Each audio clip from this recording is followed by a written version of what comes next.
দুই-এক দিনের মধ্যেই পদত্যাগ করতে পারেন বিসিবি সভাপতি নাজমুল হাসান পাপন।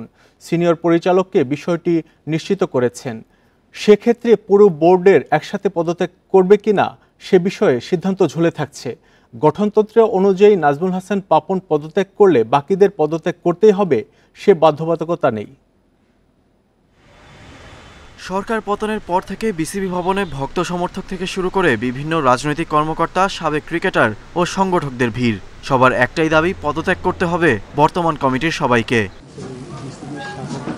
নতুন সরকারের ক্রীড়া উপদেষ্টাও বার্তা দিয়েছেন আইসিসির নিয়ম মেনে সিদ্ধান্ত নেয়ার। তার সঙ্গে দেখা করেন 7 পরিচালক ও প্রধান নির্বাহী। করণীয় ঠিক করতে নিজেদের মধ্যে বৈঠক করেন বেশ কজন পরিচালক। সেখানে প্রভাবশালী এক পরিচালক নিশ্চিত করেন সরকারকে সহযোগিতা করতে প্রস্তুত সভাপতি নাজমুল হাসান।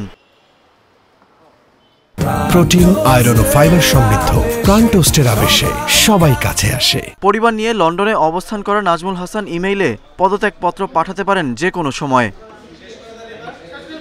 পরিচালকদের মধ্যে একজন তখন দায়িত্ব নিতে পারেন, আর সেই দৌড়ে এগিয়ে আছেন সিনিয়র পরিচালক সাজ্জাদুল ববি।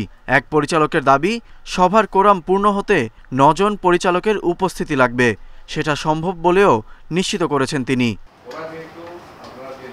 গঠনতন্ত্রে থাকায় নির্বাচিত প্রত্যেকটা পরিচালকের পদত্যাগ অথবা বোর্ডে থেকে যাওয়ার নিয়ম আছে।